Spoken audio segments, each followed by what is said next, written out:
All right, we're back. It's another Carolina podcast, the Wednesday before football season. Hey, this time next week, we're going to be talking about a football game that just happened and another football game that will be about to happen. So we can't wait. I'm your host, Pearson Fowler. Chris Clark and Wes Mitchell with me as always. Really fun show for you guys today. Obviously a lot to get to. But before we do that, I want to mention a huge shout out, big thanks to our new sponsor of the podcast, Schlotzsky's Deli. They got a great thing going on that Wes is going to tell you about a little bit later in the podcast throughout the entirety of football season. That's going to be a lot of fun, an opportunity for you to get a lot of free, delicious food. So stick around till a little bit later, and Wes will tell you all about that. Also want to remind you to check out the new podcast from the Gamecock Central Podcast Network, and that is the Get Cocky Podcast, hosted by myself with a whole host of different guests. Our first episode has Andrew Mason-Dixon. We're doing all the over-under win totals for all the SEC East and West teams. We're going to get into a little bit of South Carolina, North Carolina specific preview, a giant overview of the entire season vis-a-vis Carolina's over-under win total. But first things first, guys, we're going to start with the depth chart. The preseason depth chart, which is going to end up being the whole season depth chart, came out Monday afternoon. Will Muschamp addressed some questions about it Tuesday during his press conference. Not a bunch of huge surprises. We talked, I guess, around the midway point of camp about where a lot of the position battles stood. Not a lot has changed in the meantime, but I guess where I wanted to start as we look at the depth chart is the 5 instances of a position group having an or listed somewhere in the 2 deep. That's probably the best place to start. We'll just go ahead and start with the offensive side of the ball. One of the position groups that we earmarked at the beginning of camp that we talked about at the midway point, that was the right guard. It seemed like Eric Douglas had won that position. Javon Gwynn seemed to be the clear backup as of about 2 weeks ago, but according to the newest depth chart that came out, I don't remember if that was Monday afternoon or Tuesday morning, right now it is listed as Eric Douglas or Javon Gwynn. I think all three of us are still expecting Eric Douglas to start, but does that indicate to y'all that Javon Gwynn has made a strong push here these last couple weeks? I think it's just that they're still battling, and I think this team's going to need Javon Gwynn this season. I think for sure you always are going to have guys banged up, and even if Javon Gwynn is the, quote, backup at right guard to start the year, he's essentially the 6th offensive lineman. He's the first guy that's going to go on the field. If anybody else has to come out, they'll shift some guys around and stuff. But, I think you look at the situation there. I think anytime you have a close battle like that, just putting the or on there and not really completely singling out one guy as a starter sort of, I think, represents that thing's going to keep going, that it could definitely change. It could change by week 2. And, I think that's just as much about maybe rewarding a guy who's done everything that's asked of him and sort of continuing that competition there. And, I'm curious to see how Eric Douglas can match up. I think he's had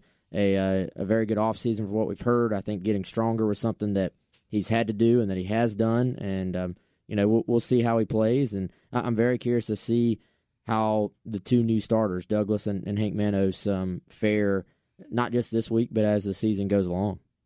Your point about Eric Douglas sort of being everybody's backup is taken well, and I think it's a good point and probably says as much about the or as anything else. I mean, like you said, if anybody gets hurt, it's probably going to be Douglas and then Javon Gwynn sliding in, making him that 6th offensive lineman, sort of the Malik Young role from last year. But what I was surprised and I guess encouraged to see, and again, maybe I'm reading too much into this because I know Will Muschamp doesn't overly take stock in the depth chart as he doesn't change it at all throughout the course of the season. But I like seeing actual backups listed at all of the positions as opposed to just starters and other positions being listed as the actual backups. Ja'Kai Moore, the backup at the left tackle, Jordan Rhodes at the left guard, Vincent Murphy at the center, Javon Gwynn at right guard, and Eric Douglas at right tackle. So I guess just one redundancy there. And again, I don't know if that is them actually saying, here's who goes in if such and such player goes down, or if it's just a matter of getting those names on there. But at least looking at it, at least for the eyeball test, it's nice to not see too many redundancies.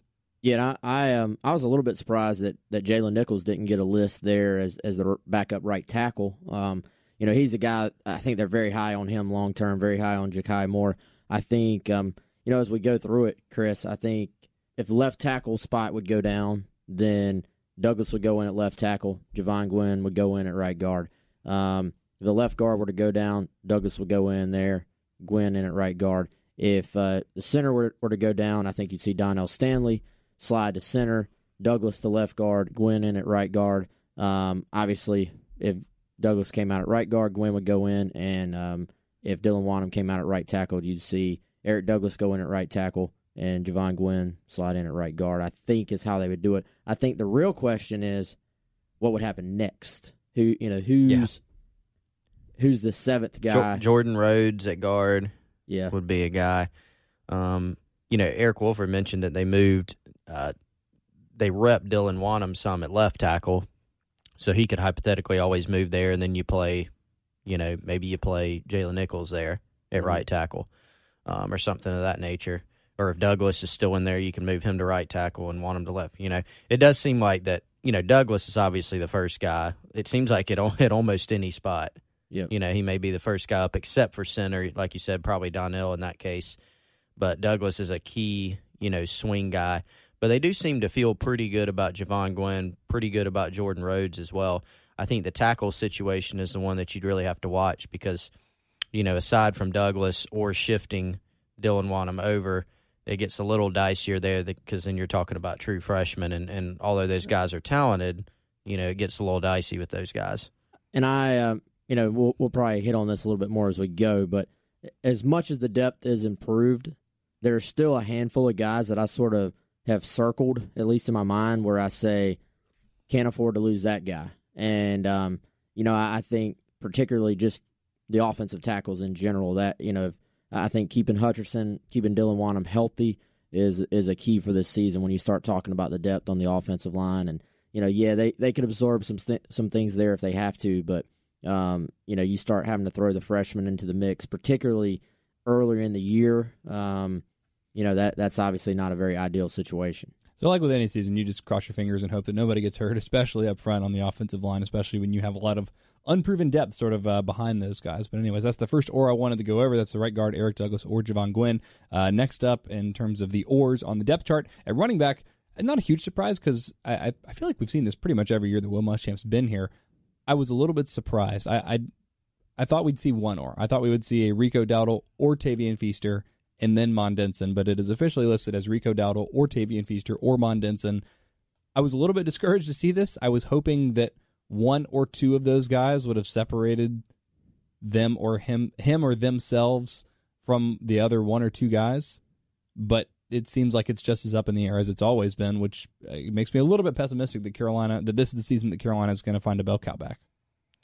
I think, honestly, it's a little bit more of a motivating factor for those guys. I mean, look, do they have one guy that is just astronomically better than the other or two guys that are just absolutely head and shoulders? No, but we knew that going into the year. I think even if everybody's improved on the roster, which it seems like Tavian Feaster, sort of is more proven in some ways than Amon Denson because he's been around a little bit longer. Rico Dowdle, has proven that he's a good player, but when he's healthy, that's the key thing. So those guys have seemed to get better, and we've heard from multiple people that, Tavian Feaster's arrival has elevated the others' games, and then Kevin Harris as a freshman's in the mix too, but I don't think it's any sort of surprise that there's not one or two guys that are just, wow, these guys are incredible, because it's the same personnel, I think it's more of almost a motivating factor. They're trying to get these guys to understand that they've got to be better in the run game, and a lot of that the past few years has been the running backs have to play better. They've got to run through contact. They've got to make guys miss. They've got to be healthy, of course. That helps.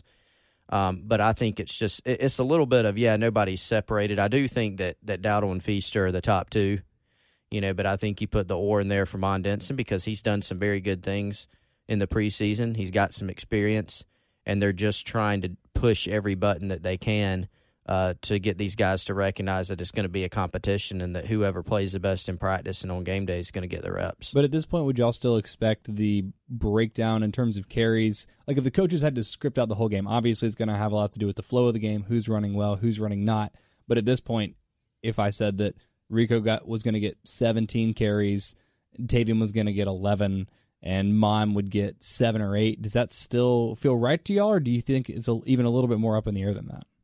I think it's very up in the air between what I consider 1A and 1B, which is Dowdle and Feaster in some order. I think that's going to be determined by the game.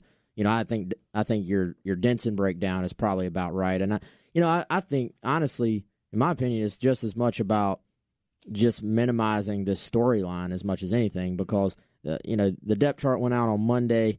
Players talked on Tuesday. The second they put it out there, just as an example, if Tavian Feaster is listed as the starter, that is all of a sudden a story that is on every single media outlet. Hey, Tavian Feaster has beaten out the other backs after arriving, the second day of camp or whatever it was.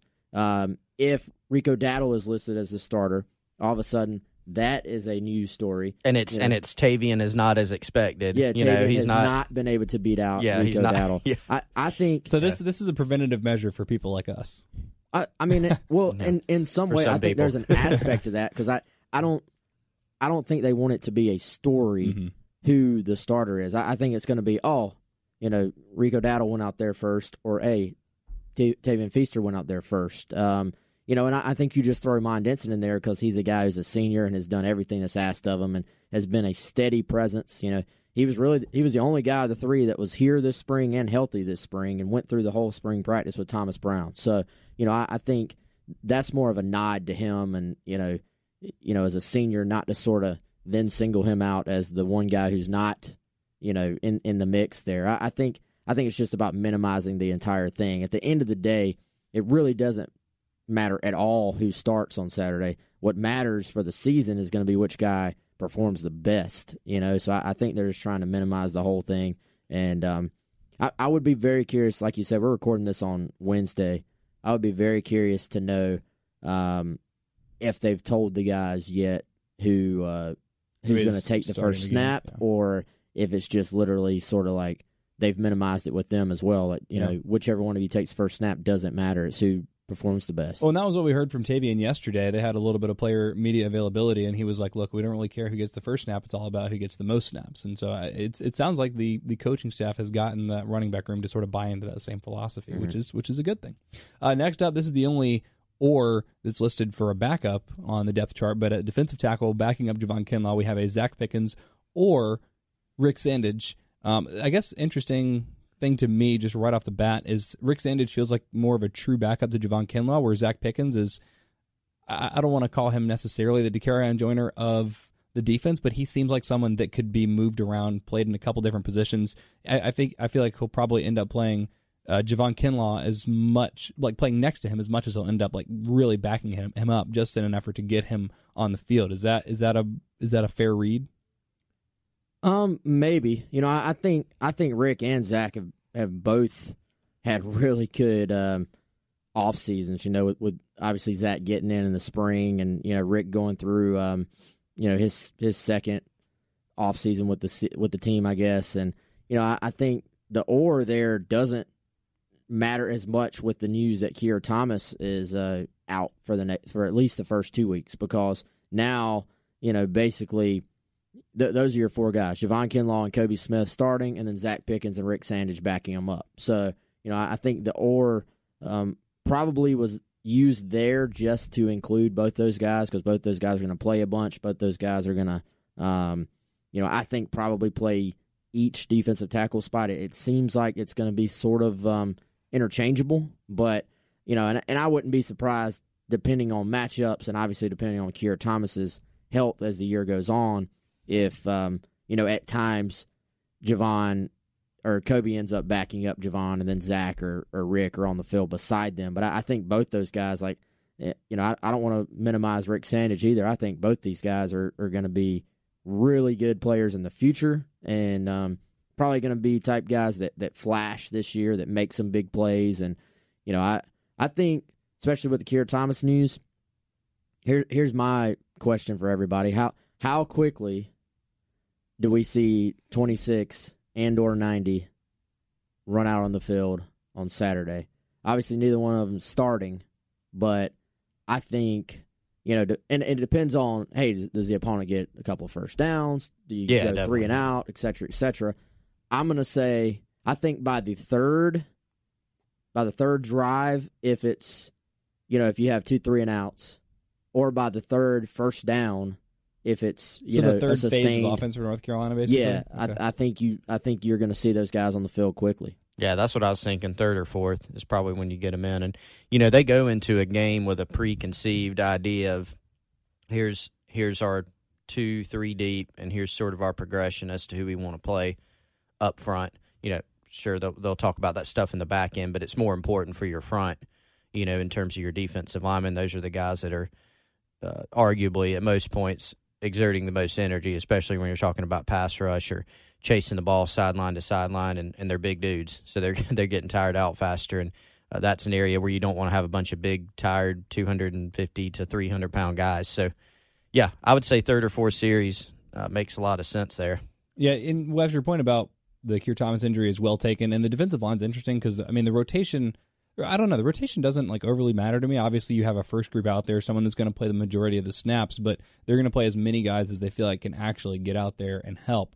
So the only reason I mentioned sort of just the distinction between Pickens and Sandage is not to disparage Sandage, who I'm really high on. We saw flashes even last year of what he could do, but just more in terms of Pickens' versatility. I don't know if they have any sort of kind of rabbits package where we've seen Carolina play smaller defensive ends and then like a true defensive end inside a defensive tackle. That's somewhere where I could see Zack Pickens playing right along Javon Kinlaw. But the other thing that's interesting about the Keir Thomas injury, and we can kind of group that in because that's the next or on the list, is the Kobe Smith or Keir Thomas.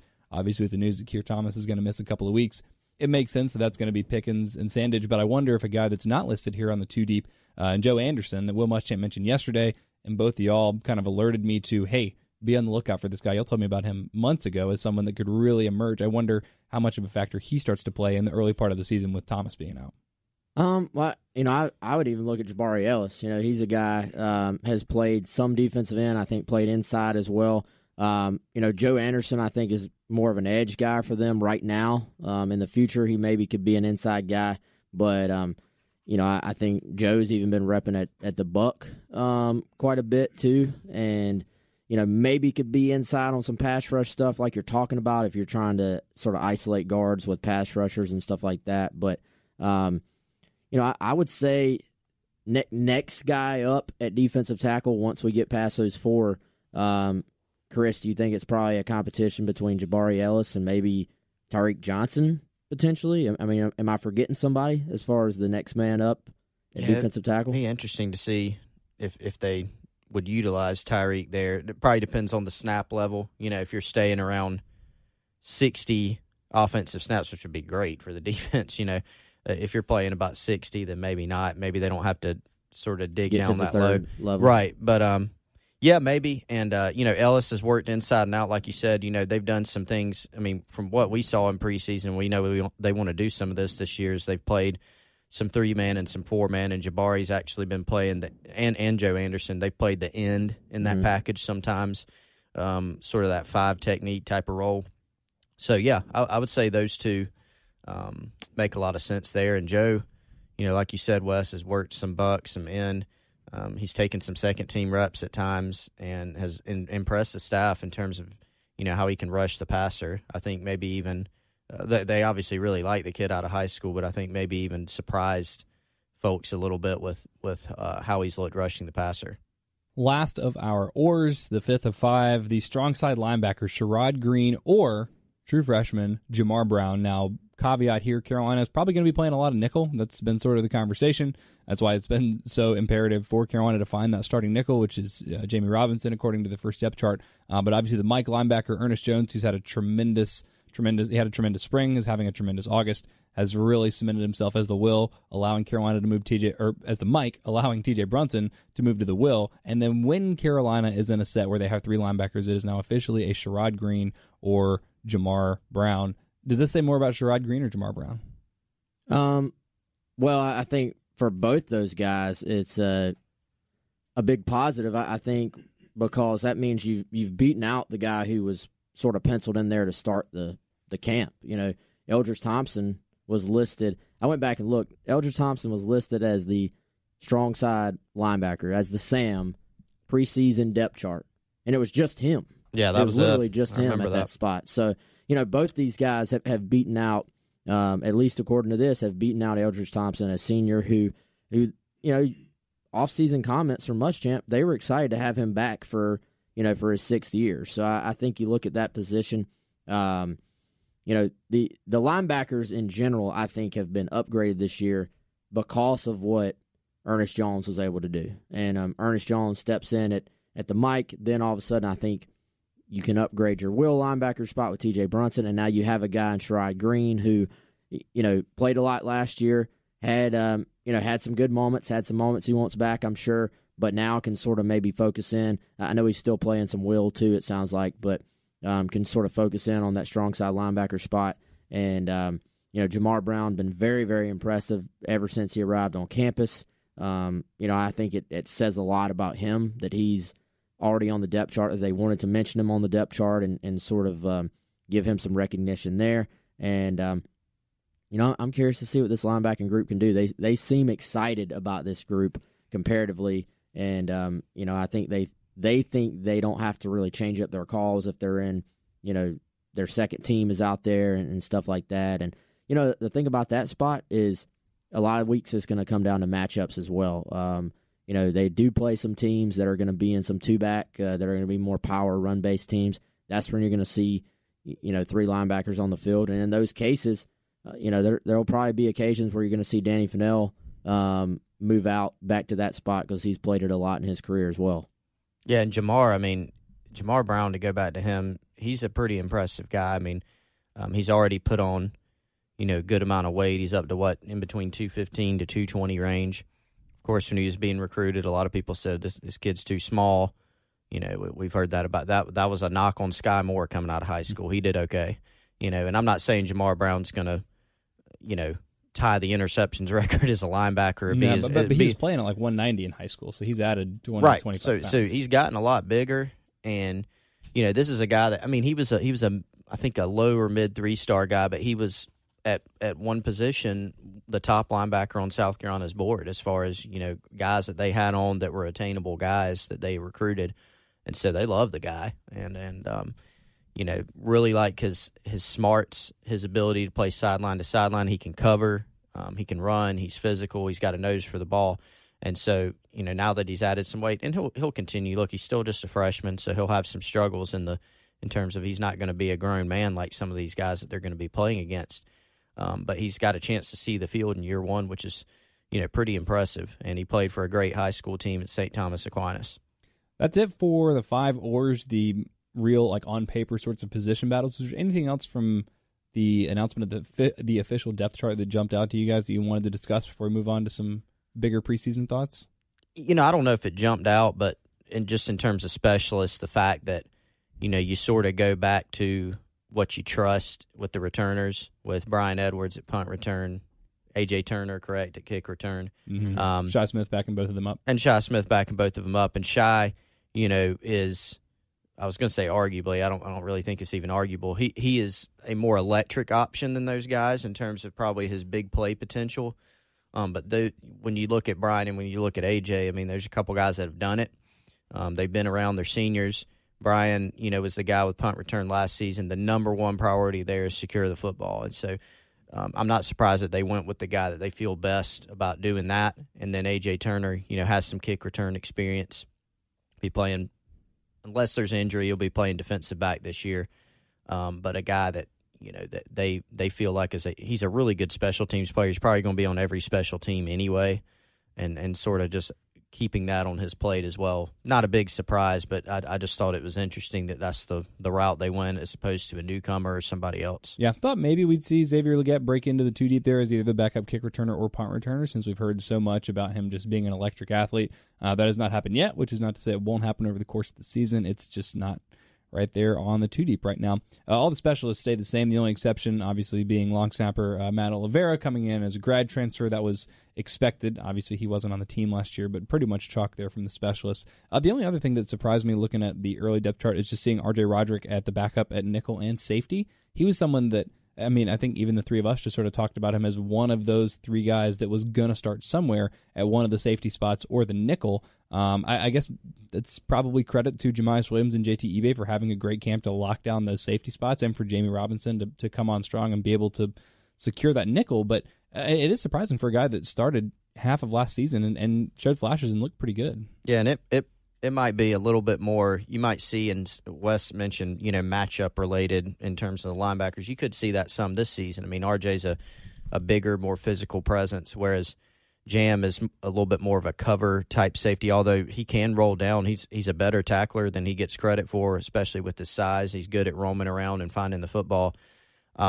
So I think RJ's still going to play a key role on this team, probably on special teams.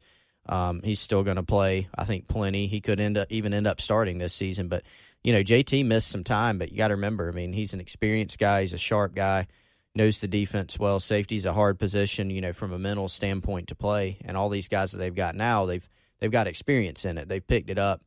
You're not, say, at the end of the year last year when you're playing, two guys, really, both of whom are banged up, and they're inexperienced. So I think that's a positive for them. And Jam did have a good camp. He's healthy. He's full go. JT had the pec issue, during this preseason, but he worked through that and looks like he's going to be healthy and ready to go. So I think you just credit those two guys more. And RJ had, some minor deals as well during preseason. Nothing that's expected to keep him out. Wes, anything else jump out to you from the depth chart? Well, I think the big story there is just Jamie Robinson and the job he's done. Dude, I mean, I've heard some just rave reviews about this kid. Freshman All-SEC, I think, is definitely within his grasp. I mean, anytime you start early on in the SEC as a freshman, you got a pretty good shot of earning that distinction. But, this kid has come in, been outstanding in coverage, I think, is the thing that's maybe would surprise people the most. Yeah, he's a nickel safety type, but his coverage ability is still very, very good. And, we're talking about man lockdown, turn your hips and play the guy in front of you type coverage. And, I think that's big. We talked all offseason about him sort of being the wild card in this bunch that would allow the other pieces to fall into place. And that's happened. And, it hasn't been because the job sort of fell to him. It hasn't been because of necessity. It's been because he went out and earned it. And, I think Jamie fits in perfectly with this defense as far as the secondary and the mindset they're trying to create and the attitude that guys like J.C. Horn and Izzy Mukwame bring to the table. He's got some of that in him. He's got the swagger you have to play with to play that position at this level and in this conference.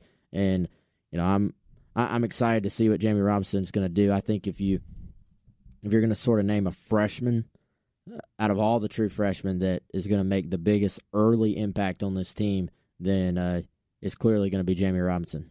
And to your point, I mentioned this a little bit with the offensive line. It's really nice to look at the depth chart and not see too much redundancy. In fact, only one instance of any redundancy. And even at the start of camp, the three of us sat there and we looked at the depth chart, and it's like, well, A.J. Turner's the backup at both corners, and J.C. Horn's the backup at the nickel, but you have at one corner spot J.C. Horn backed up by John Dixon. At the other, Israel Mukwamu backed up by A.J. Turner. At one safety, you have J.T. Ebay and Jamie Robinson. At the other safety, you have Jemias Williams and R.J. Roderick. And at the nickel, you have Jamie Robinson and R.J. Roderick. So I guess two instances of redundancy, but it's just nice to see that those guys have come along in terms of the freshmen and John Dixon and Jamie Robinson, and that J.T. Ebay, despite the injury, is obviously good enough to go. The Jemias has had a good camp and solidified that starting role. You're right. It helps everything fall into place, which is exactly what you need, especially just a year removed from everybody on the football team and all the fans being absolutely traumatized by not even like the lack of depth, but just the lack of bodies. So I guess you feel probably a little bit better about that position group headed into the season.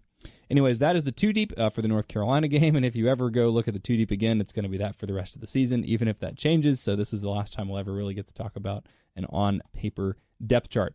We're 3 days away from the start of kickoff, right on the edge of the season starting.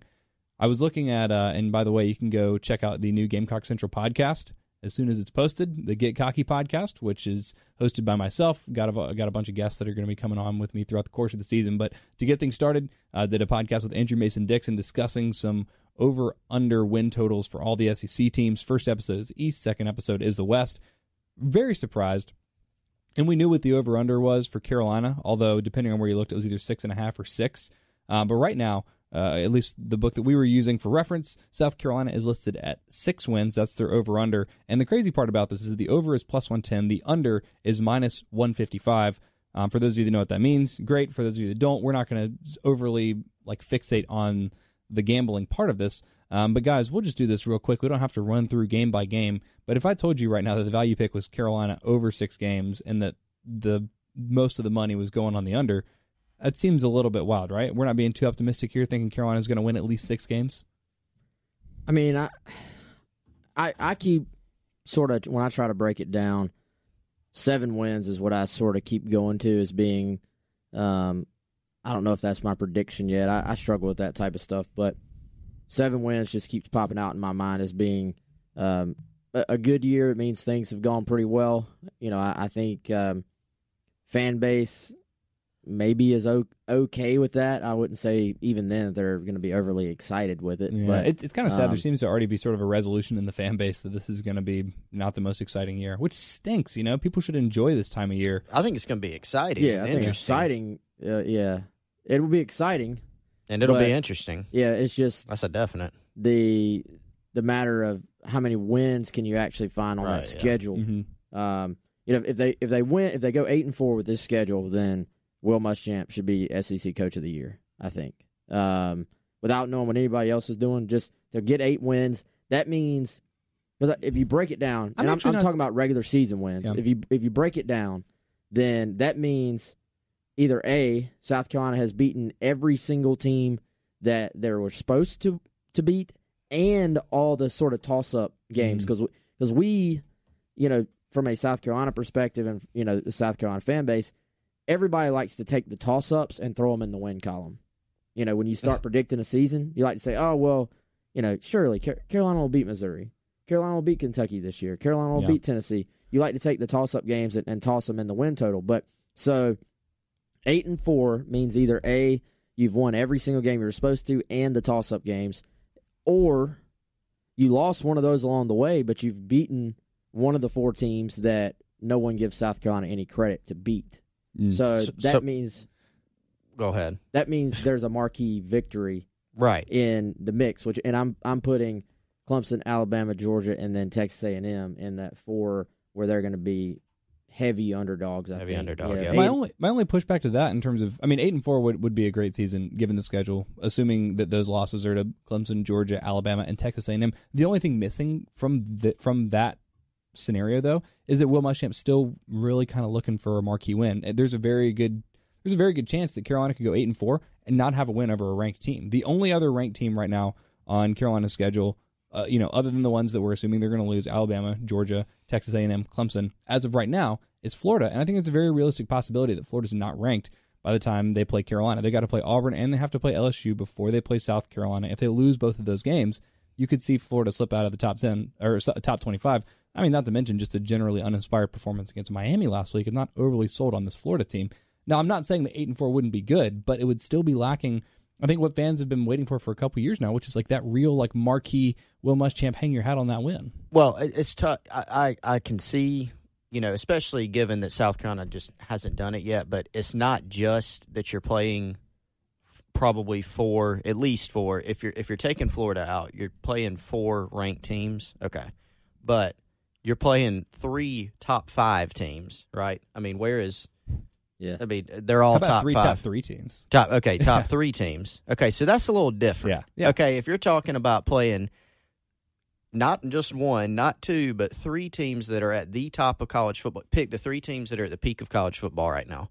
It's those 3, right? I mean, is that fair? Yeah. It's Alabama, Clemson, and Georgia. Mm-hmm. They got to play all of them. Now, name one team in the country that you would say, aside from those 3, would be favored against even one of those teams. Nobody. You don't pick one. You say maybe Clemson's favored against Bama or Georgia. You say maybe Georgia will be favored against a Bama or a Clemson. But there's nobody. So, the only other team they may be in the discussion is like maybe Oklahoma, but maybe, probably not even them. Maybe they might be favored to beat one of them, but probably not all 3. Probably not. So, and I'm not. Some people say, "Oh, well, Chris is already making excuses." No. No, they do need to get a ranked win, but I'm saying it's different. Who's in the bottom of the top 25, Wes? Give me 3 teams. I'll give you Nebraska, Iowa, and Iowa State. Okay. Now, if South Carolina played those 3 and couldn't get a top 25 win, obviously they wouldn't play all 3 of those. Those are all out of conference, but pretend they're in the same conference, or just a team that is on those level, and they couldn't come out of the season with one top 25 win out of those, okay. I'm with you a little bit more there. Yeah, well, no, but we're talking top 3 teams where nobody, And I'm not saying those losses should be held against Will Muschamp. Right. I'm just saying people talk about how hard the schedule is, and they're right. And that the top of the peak hardness of the schedule, like Carolina's hard games are, I'm not going to say unwinnable, but are literally the hardest hard games you could possibly schedule. Yes. Then they have the easy games, and then the toss-ups. I mean, like you're saying, Wes, it's easy for a fan, especially at the beginning of the season, to put those toss-up games into the win category. Everybody wants to throw them in the win category. Even if you're Carolina, okay, so let's do it like this. So North Carolina, we'll put that in the win column for Carolina. It's not a guarantee. There's no such thing as a guarantee, but Carolina is going to be a 10-point favorite by kickoff. So that's one win for Carolina. Put Charleston Southern in the win category. Is it fair to put Kentucky in the win category? I know they've lost 5 years in a row, but I mean, that kind of trend doesn't actually matter, I mean, this is going to be a very, very different looking Kentucky team from last year. You put Vanderbilt in there, you put Appalachian State in there, so that's 5 wins right there. So then even if Carolina goes 500 in their games against Missouri, Florida, Tennessee, and Texas A&M, even if they win 2 of those, they're 7-5. So to go back to my initial question, the over-under for Carolina is 6. A push is 6. That's the low end of good. 5 is like unconscionable. 5 is Carolina losing all of those toss-up games, which just doesn't really seem realistic to me. And 7, which is right now a value pick at plus 110, that is a conservative estimate in terms of Carolina prevailing in those toss-up games. That's 2-2 in those 4 toss-up games. Did you put Missouri in a toss-up? Yeah, Missouri, Okay. Florida, Missouri, Tennessee, Kentucky, and Florida. Texas A&M. Oh, and Wait, you put threw A&M into toss-up? Or we can put that in a loss and say 2 of those 3. 2 of at Missouri, Florida, and at Tennessee. I would say that's what I was going to ask you earlier. Is toss-up? I would put Kentucky. I go back and forth on, but I would still say toss-up. So I think Kentucky's a win, but I think even as I say it's a win, there will be of the games that are wins or toss-ups, there will be at least 2 games out of that where something goes wrong, you don't play well. Yeah. But see, that's not just for South Carolina. That's football. These games are much closer than we ever give them credit for. We can put Missouri, as South Carolina should beat Missouri, or has a great shot to beat Missouri, has a good shot, whatever we want to say. But that when it actually becomes game week and both sides are putting every last ounce of energy into trying to find an edge, trying to find an advantage, things happen. Like we put Vanderbilt in the win category, but South Carolina has had to gut out wins over Vanderbilt a lot of times over the last decade that easily could have gone either way. So if we say when I say 8-4 would be great, I'm saying that could even include an L that you didn't expect. But then if that's the and case, a win that means you got a win you didn't expect as well. And I'm that may be a better scenario than just sort of winning the 8 that you kind of hope to win. That's kind of what I'm leaning right now. Like I think I would gladly trade a win against Alabama, Clemson, or Georgia for like a loss to Missouri. Yeah, for a loss at Missouri or at Tennessee. But that's the thing. We like to put Tennessee. Tennessee sucks. South Carolina should beat Tennessee, but it's in Knoxville. That game's almost always close. You always have to get out a win there. So it's. We like to, if we think about it from a broad perspective, we can move the numbers around and say, South Carolina should, if they have a good year, they can win 7 games. But, when it comes down to it, these are still kids playing a game, and it's very it's very unpredictable. I guess, and when I'm looking at a toss-up, I'm thinking, what is a game that going into it, the spread is going to be a score or less?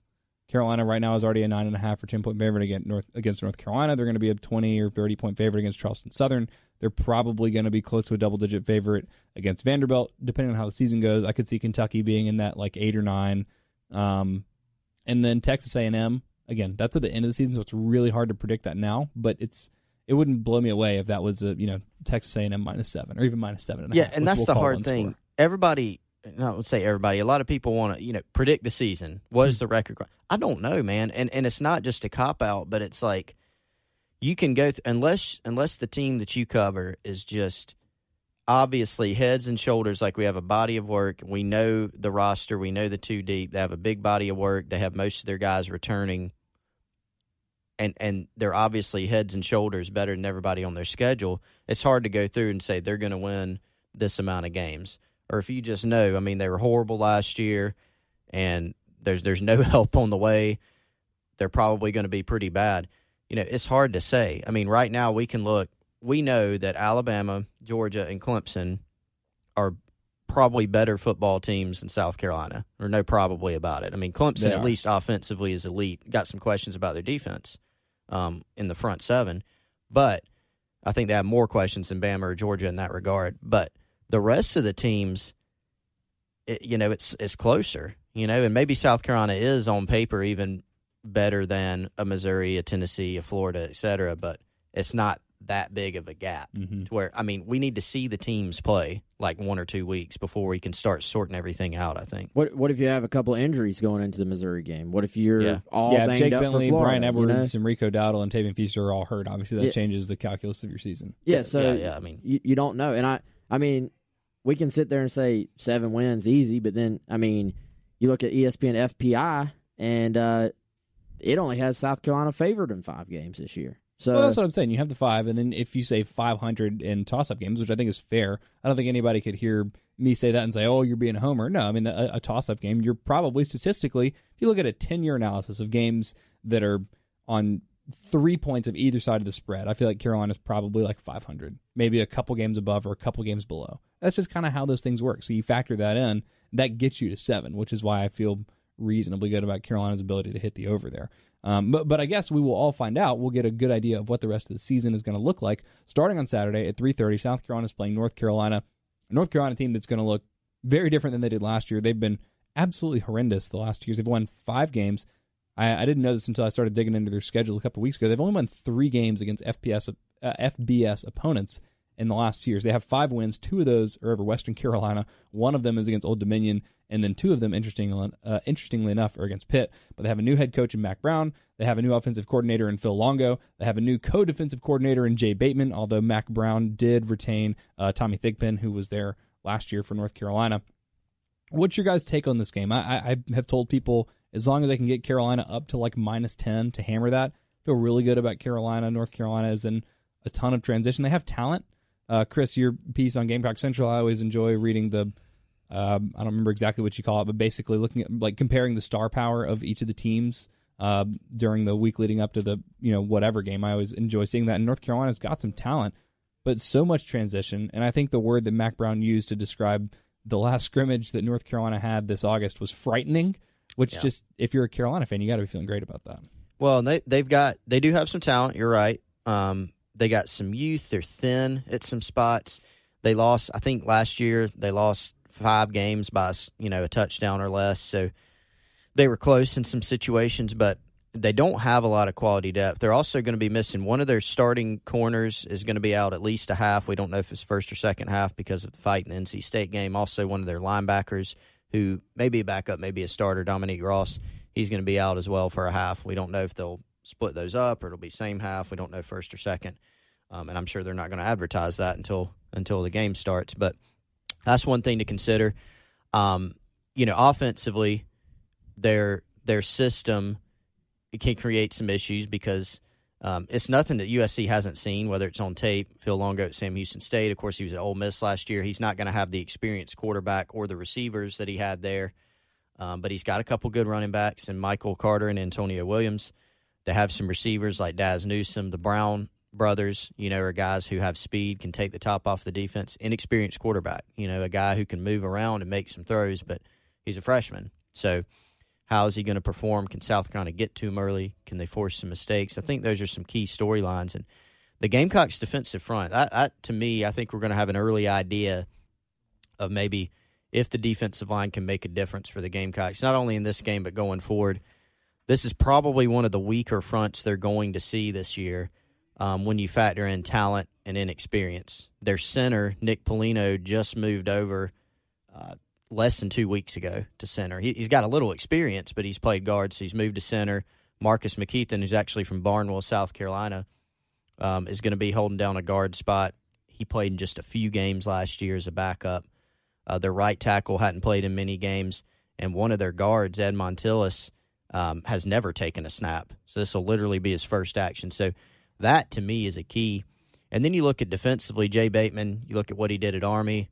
They do a lot of different things defensively, a lot of movement, a lot of disguise, a lot of blitzing from different spots, delayed blitzes, things like that. So I think getting the run game going for South Carolina is going to be key so they don't get into some of those third downs where you get obvious passing situations and they can sort of bring some confusion. I think it helps the Gamecocks that they've got Jake Bentley, senior guy who's seen a lot.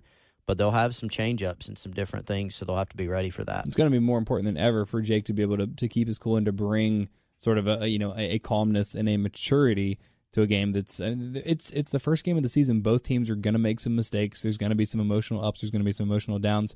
The other interesting thing about Jay Bateman, he's a 2-time Broyles finalist, so he's a very well-regarded, recognized defensive mind. There was a great write-up about a month ago in Sports Illustrated about guys that are pioneering what some people would call a positionless defense, but sort of what you're talking about, Chris. You're just disguising looks. You're bringing guys from everywhere. And when you're breaking in a couple of new offensive linemen, Eric Douglas is going to be likely getting his first start, or Javon Gwynn's going to be getting his first start. Hank Manos, it'll be his second start, just the one start in the bowl game, but, still relatively new at that position. So if they're throwing a lot of confusing looks at you, there might be some communication errors. Jake Bentley might find himself under pressure. So I agree with you. Got to establish the running game, and Jake's just got to be more calm and more composed than he's ever been. He's got to really take control of the offense. Now, that being said, I still feel pretty good about Carolina's ability to go in there and win, even if the offense is kind of sloppy. I could absolutely see this being a 28-13 kind of game. Doesn't feel totally outrageous, especially if we're building in, maybe some hiccups, given that Carolina's going to see some different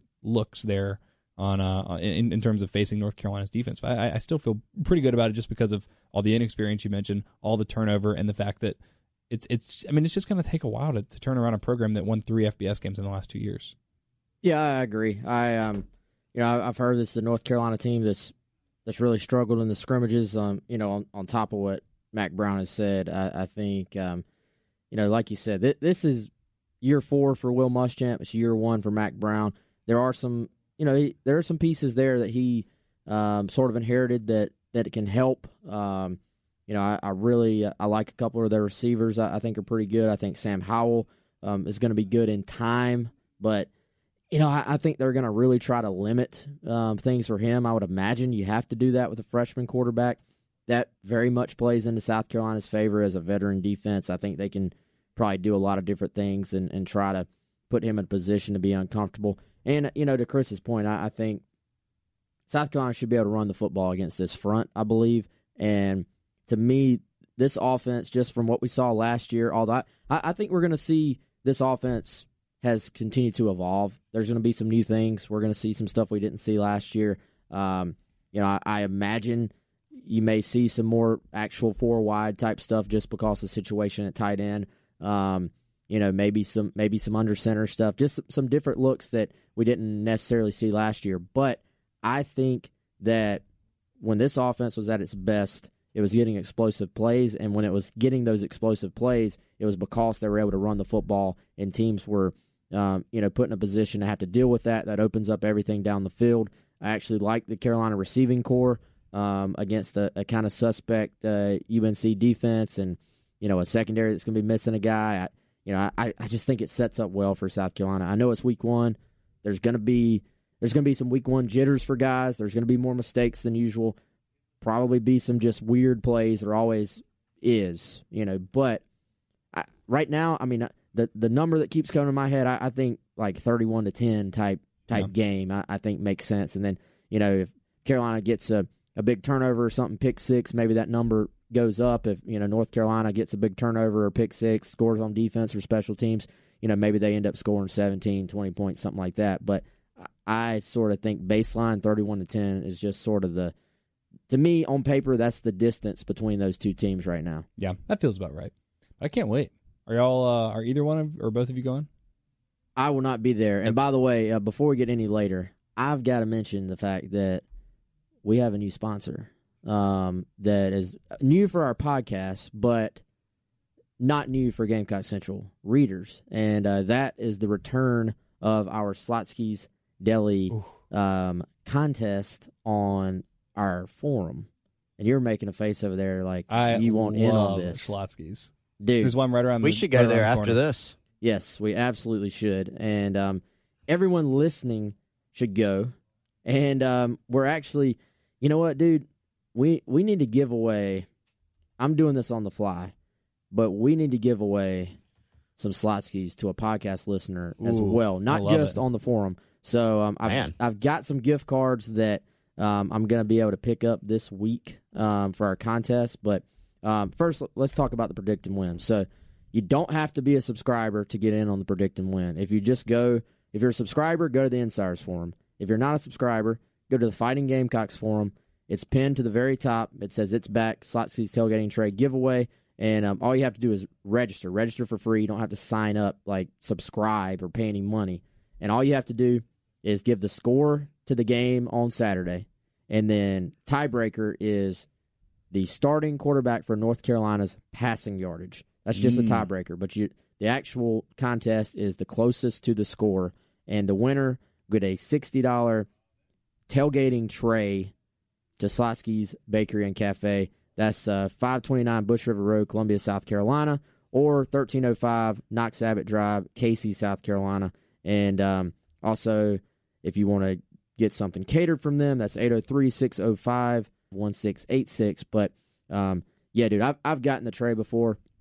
It's really cool. You get your sandwiches. You can pick from a variety of different sandwiches. You get chips. You get chocolate chip cookies. Their cookies are dank. Yeah, cookies are money. But yeah, so Slotski's Deli is a recurring sponsor for us on Gamecock Central, but they wanted to get mentioned on the podcast this year, so they are our newest and first another Carolina podcast sponsor. So we are very excited about that. So thank you so much. much, Slotski's on there, and I know one person in this room is very happy because we'll be getting some free Slotski's as part of this as well. So maybe next podcast we'll get it and bring it in. We do like a little live taste test. Make Derek Phillips jealous that we're doing a tasting without him. I remember. So one of my best friends growing up, Sam Klein, he lived like really far away, out sort of near Ben Lippen. And on the way back, I would spend the night at his house like pretty much every Saturday night for like all of elementary school and middle school. And driving back Sunday afternoon, we would always stop at Schlotzky's. And that was the first place I ever had Sun Chips, which is super random.